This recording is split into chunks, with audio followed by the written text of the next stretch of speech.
You ready for this?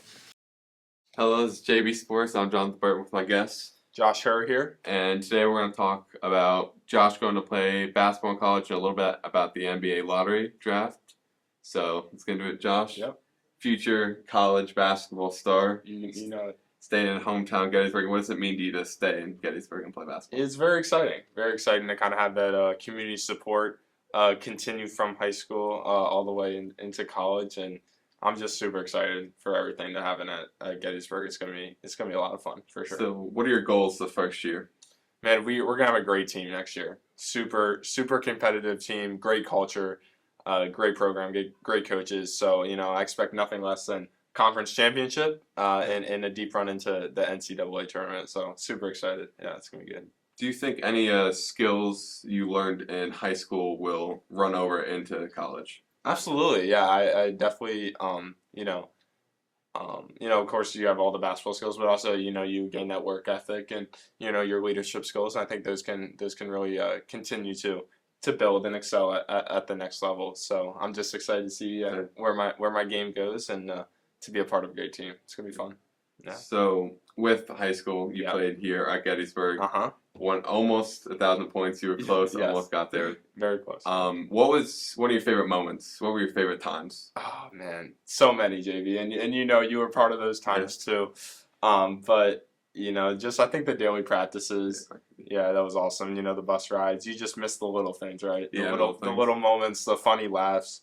But yeah, it was just a great experience all 4 years. Yeah, it was a whole lot of fun with you and all the other seniors. Gonna miss it for sure. Little rough ending to the year. Tough end of the year, but we got there. We got there. Our goal is to get there once. So we got the districts and we had that opportunity. Just a couple unfortunate things happened throughout the year that put us in a tough spot, but you still get that experience and that's special. And we still fought to the end. So. Fought to the end, fought hard. Only a 8-10 point game at the end of things, but it's just you won't remember the score in 20 years. You're just gonna remember all the memories. Yeah, all the memories. Okay, so of course with us being basketball fans, yes, and you being a very good basketball player, okay, we talk about college and we talk about NBA. Absolutely. So with the NBA, there's of course the playoffs happening right now. Oh yes, very true. So who do you think is going to win the championship? Man, that's a tough call, JB. I mean, right now we're looking 2-0 Timberwolves over the reigning champions. So I think I gotta roll with them until they prove to me that they can lose a game in this playoffs here. I mean, remember they swept Phoenix. They did. Durant, Booker, and Beal. I mean that's a legitimate task at hand, and taking down the reigning champions 2-0, maybe 3-0 back home tonight in Minnesota. Yeah, that'll be interesting. So I think I'm gonna roll Timberwolves in the West. Mm-hmm. I'll go Boston in the East. They just look just as dominant in the East. What about you?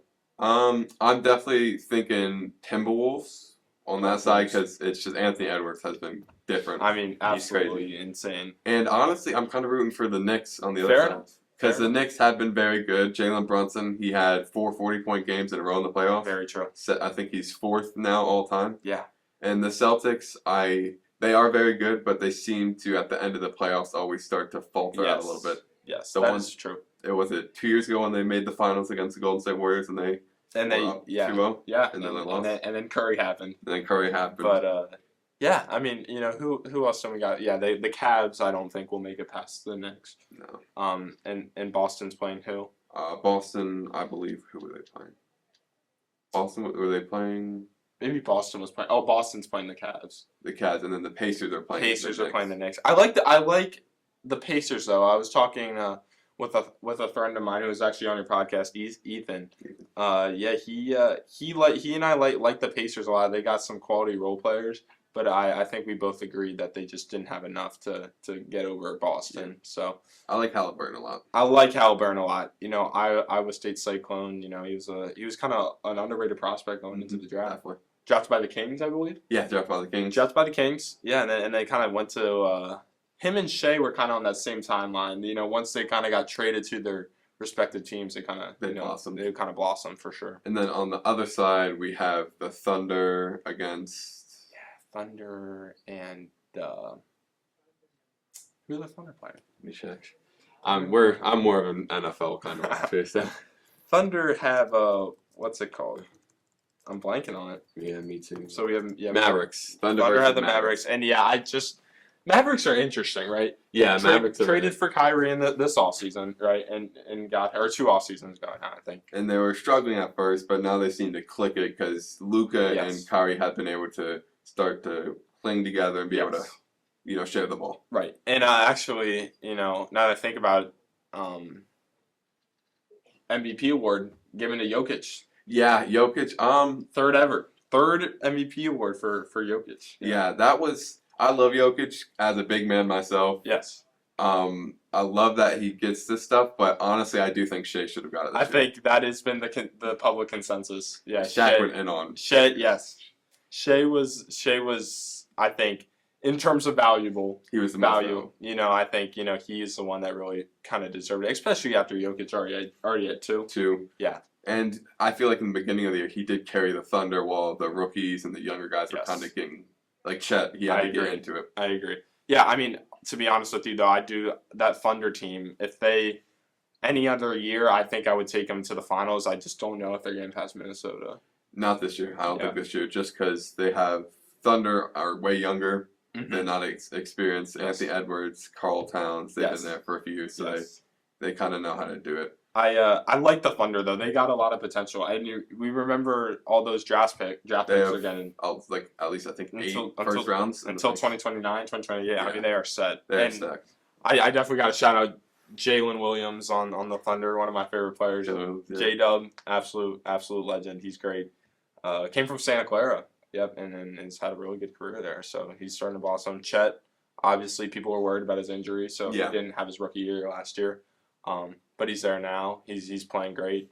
Obviously Shea's doing his thing. Lou Dort, underrated defender. He's a good defender. Great defender. I remember it was Thunder versus Rockets in the bubble when he was kind of clamping up Harden. I'm a Rockets fan, so I like a little scared. He's a Rockets fan. We beat him in 7 because Harden played defense once. There you go. And they won, but yeah, he scared me a little bit in that. But so on the other side, we're thinking it's going to end up being Celtics and Knicks in the finals. I think I'm with you on that. I think the Knicks play who? Pacers? Knicks or Pacers? Yeah, I mean I could see maybe Pacers sneak it out, but I think Brunson is an excellent shot maker. Josh Hart gets it done. He plays 48 minutes every game, right? DiVincenzo, another one of those just gritty players. They had pieces. I just I think the conference finals will be their maximum for sure. Yeah, I think with the Celtics versus the Knicks, both of the teams definitely have a chance to win. No, I don't think any of them can be swept. Yeah. Well, I did just say that the Nuggets could not get swept, but look at them now. Here they are. But I think that's going to be the longer matchup to the finals than the Thunder versus Timberwolves, which we're guessing. Yes, I agree. Because really, it's if Tatum comes to play. Tatum comes to play. Brown is doing his thing though. He's been a great that debate between who's the Batman, who's the Robin, with Tatum and Brown has always gone back and forth. But I don't know.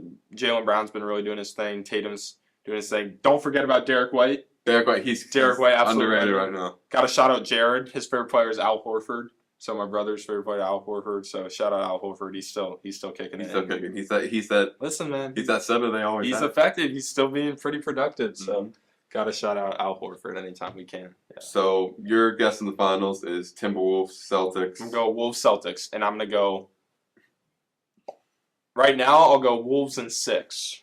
I'm going to go Wolves and Knicks, and I'm going to go Wolves in 5. Wolves in 5. Yes. Wolves world champions in 5. I feel like the Knicks just don't have too much of an answer for the Timberwolves because I feel DiVincenzo, people say he's really good defending. He is, but I think he's a little overrated. Yes. And I don't think that the Knicks can stop Anthony Edwards, and I think that the Knicks just don't have a dominant center compared to the Timberwolves. Because the Timberwolves have the duo of Cat and Rudy, which Cat is the scorer, and of course Rudy is the defender. How did you feel?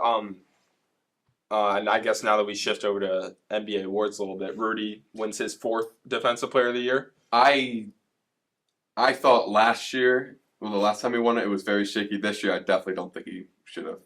Yeah.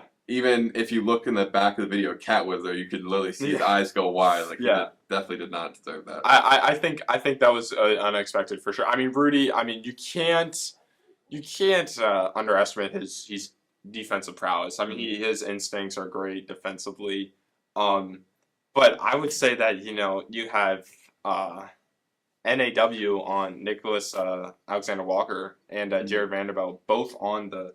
Or sorry, Jaden McDaniels, Jared Vanderbilt on the Lakers. Jaden McDaniels, I'd say in terms of defensive impact, they have really been the ones that are shutting down Jamal Murray. Yes. I'd say more in this in the playoffs than Gobert. But yeah, I mean it is what it is. Victor, unanimous rookie of the year. Yeah, definitely. I couldn't see anything else. At first, it kind of looked like a head-on-head matchup, but with Chet and him. But once it got the second half of the season, Victor just started blowing him out of the water. I mean, what an absolute alien! I mean, he can just do it all on the court. Literally, his logo. Yeah. Just can do it.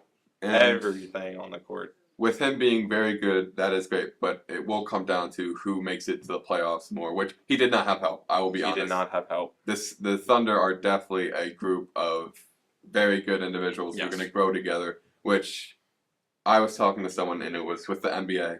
Teams that have draft picks that stay together and learn from each other and get chemistry always do better and become champions more. I would say prime example is that would be that Bucks team in 2021. Bucks team, the Warriors, they had a pretty homegrown team, so that's why I think Thunder and honestly the Timberwolves will be very good for a long time if they keep where they are right now. I think ever since that infamous Durant trade that Durant signing to Golden State, you don't see many teams that make that championship run that actually end up winning the championship with signing a player and then winning it that year. Yeah, because you can see examples with Durant with the Nets. Yes. They didn't. Well, his toe was over the line, so that's what happened. Yes. As a Bucks fan, that is just one of the best memories for me. Yes, that and seeing that toe on the line. But with the Suns, you make a super team. It doesn't work because one, you're getting a bunch of people who all want the ball. Absolutely. And if you grow a team together, people start to understand who should have the ball more, how you work together. They can be cohesive. When you put three superstars together, it's not going to be like that. I agree, and I think you saw that right with the Nets team. Saw that with the Suns team this year. And I think you saw that a little bit. With some of these Lakers teams, obviously the Clippers. Clippers. That's what I was looking for. Actually, Clippers. I mean, Kawhi. I love Kawhi. I love Harden. Love Paul George, especially. Love Harden. Rockets fan. Dear near heart.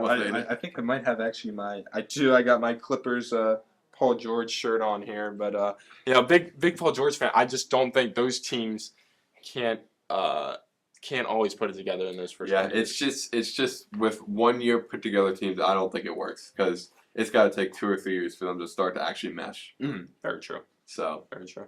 With that, of course, that's the playoffs. Let's start talking about the draft. Let's do it. So I feel like with the Wemby and some of these overseas people, it's starting to get more overseas coming. It is to it, and still a lot of people home like in America, but more overseas. With the one, what was it, track guy who said that it's not the best in the league. Noah Lyles. Yeah, he won the track sprinter. He said world champion of what, right? So he's kind of referring to speaking, I guess, of world American champion. Team.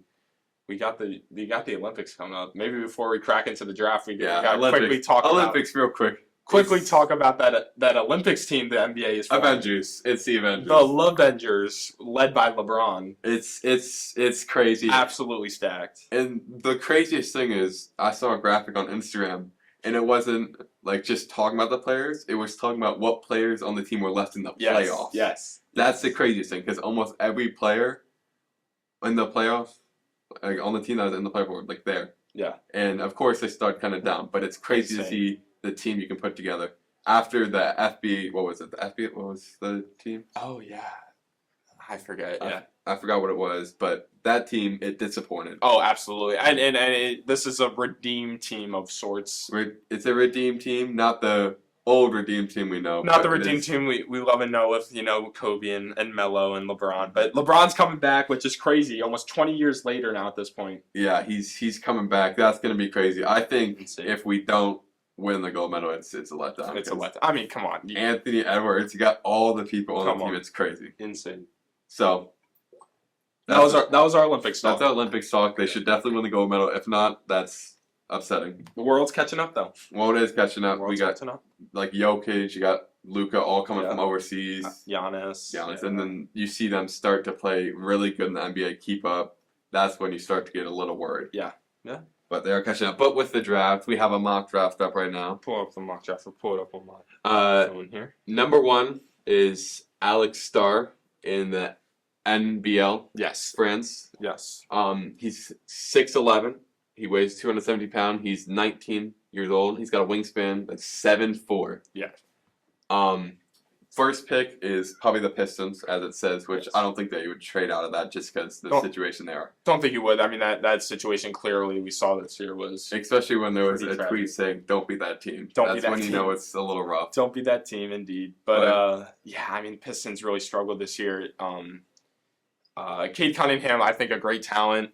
Monty Williams, I thought, was a great coach when he made that run with Phoenix a couple years ago in the finals. But yeah, they just couldn't put it together. I mean, they had Asar Thompson, a men's brother, as you know, who was a great, turned out to be a great pick. Mm-hmm. They were worried about the Thompson twins coming out of OTE, but they turned out to be good. And I think that's a testament to maybe what OTE is building down in Atlanta.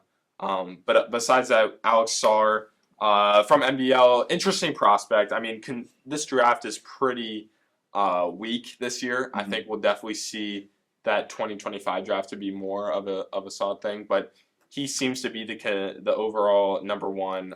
Just one of the modern NBA bigs, can shoot it, can handle it, and really stretch out the floor. So yeah. So second pick, Washington Wizards, Donovan Clingan, UConn sophomore. Yeah. You saw him this year in the tournament. Yes. He's 7'2", weighs 280, age 20, wingspan 7'7". Yeah. I mean, he's very good. Clinton's he's great. I mean, just one of those guys too, where I think they have him going 2. I think he'll go a little later than that. But again, just one of those big, super dominant. Had a great run. Really had a sophomore standout year for the national champions at UConn. But just can't really stretch out the floor, but just a dominant defensive big, and really provides a lot of physicality. Kind of like a little bit more of a scorer than Rudy Gobert. Yes, exactly. Yeah. Okay, next pick, the Hornets, Nikola Topic. Yep. From a Serbian. He is 6'6", 200 pounds. He's 18, and I think LaMelo right now, he has flashes of greatness. Yes. But that ankle. Yeah, he's injury prone. Injury prone. His ankle gets him every time. So with him being 6'6", kind of a taller guard, I think he could definitely be not a replacement, but if LaMelo could stay there, they'd be a good 2 combo. Could definitely be a good 2 combo. I mean, Charlotte's one of those teams, right? That and we have Portland coming up next too. Both of those teams are teams that really need to start building and building fast. Yeah, they've been going downhill. I think since their stars left. You saw that with Kemba Walker leaving. Once he left Charlotte, that organization really kind of fell out of the playoffs consistently and haven't really touched back there except to play in or so. Yeah. Same with the Trailblazers. After Damian Lillard and McCollum. Yep. I mean, yeah. So they need to start getting pieces and building fast. And it won't happen now, but it should in the next couple of years. They need to try to do the Thunder type, which is an anomaly. I don't think anyone can ever do what the Thunders did again. The Thunder, I think, will look back on that and say, I remember when they were getting hated on for a couple of years there, but they really, everybody. I mean, they may have had the best rebuild yes.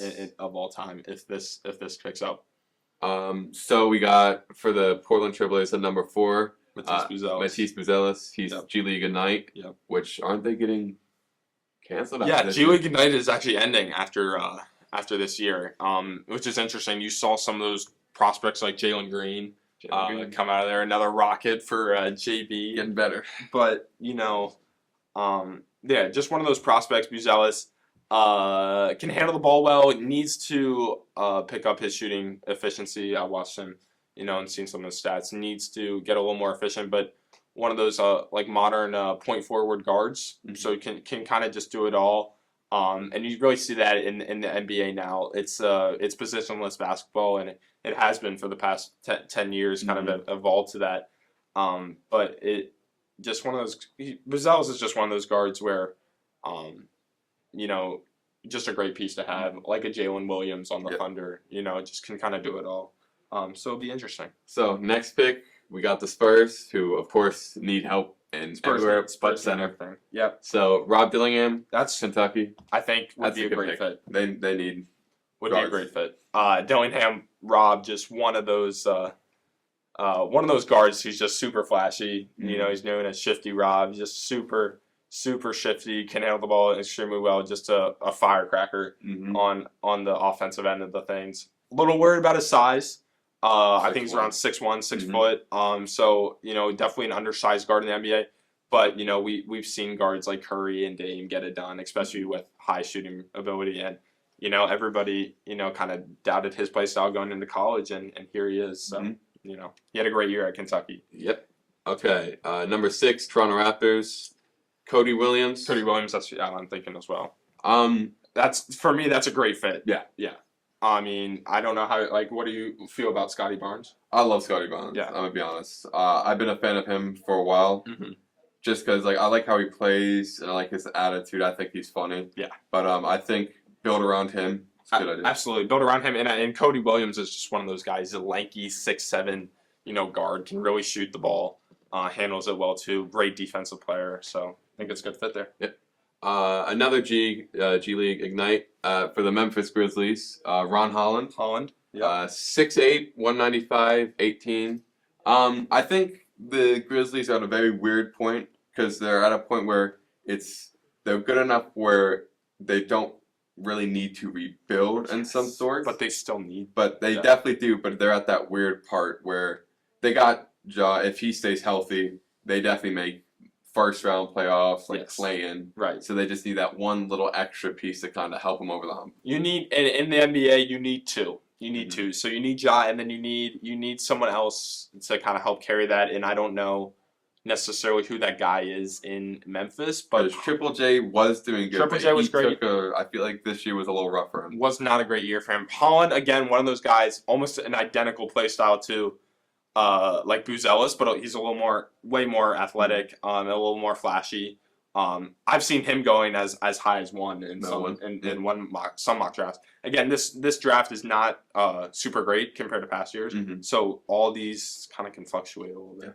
So next one, with the Utah Jazz, Stephen Castle. Yep. UConn.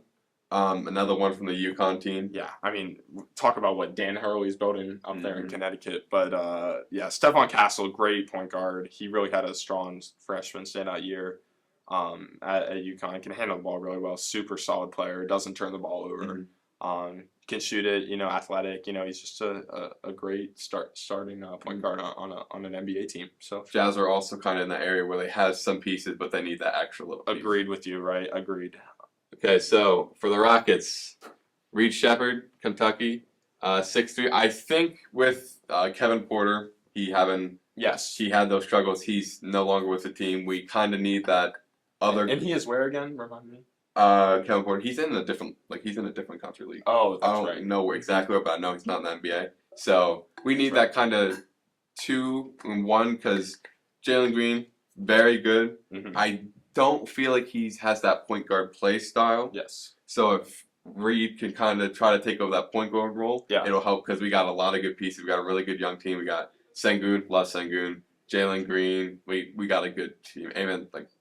Absolutely. Thompson, yeah. I mean, and I love Thompson, Sengun. Shepard's one of those guys, I mean, really surprised people this year. Yeah. Came in as probably the 6th rated freshman on that Kentucky team and ended up being a starter by the end of the year. I mean, you had a loaded class with DJ Wagner, Aaron Bradshaw, Justin Edwards, just a loaded Kentucky class. Rob Dillingham, who we already talked about, absolutely loaded class, and he comes in and he performs better than all of them. And I've seen Reed go as early as top 10, so he's a lottery pick. Again, he worries me about his size, but at Kentucky, he proved that he can surely be a defensive stopper, and he can shoot the ball like crazy. Yeah. So number 10. We got Zakari Rosari. Zakari Rosari. Yep. Yeah, from the NBL as well in France or Australia. Sorry.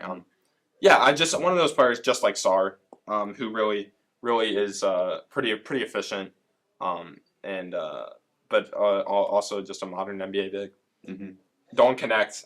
Yeah, Huge on him. Bulls. Yeah, he's pretty good. He's great. Yeah, I mean he was at Tennessee this year, SEC Player of the Year, top 4 finalist for Naismith Player of the Year. I mean he's just a great player. A little older than these other guys, but that Yes, just comes that's with a great experience, though.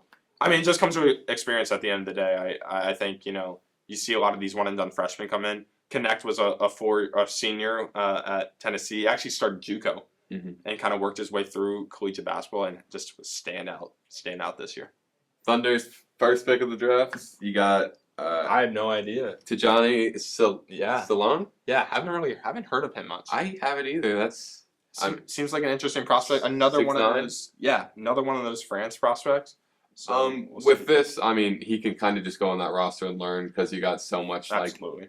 So much room for people they can learn under because they got so many deep places. Yeah, I'm seeing also around this area we have Isaiah Collier from USC, Jared McCain, Duke. Both of those players, extremely talented high school players. Collier ended up at USC. USC had a tough year, so they really did struggle. But them and Bronny James and a couple other pieces at USC, created some quality draft prospects. Jared McCain, Duke, came from Centennial High School in SoCal. So yeah, people underrated him going in, and he just really lit it up as a freshman. So I'm really excited to see what he does. Devin Carter, Providence. Jacoby Walter, big fan of his, number 4 from Baylor. He had a pretty solid year. Needs to get a little more efficient. But besides that, he was pretty solid with Scott Drew down in Texas. He's mocked to the Kings, and then final pick of the lottery picks, another Portland Trail Blaze, Jacoby Walter. Yes, a Baylor freshman. Yep. Yeah, I like him a lot. Yeah, as I kind of talked about a little bit earlier. Just kind of scrolling through here, a couple of the other notable ones.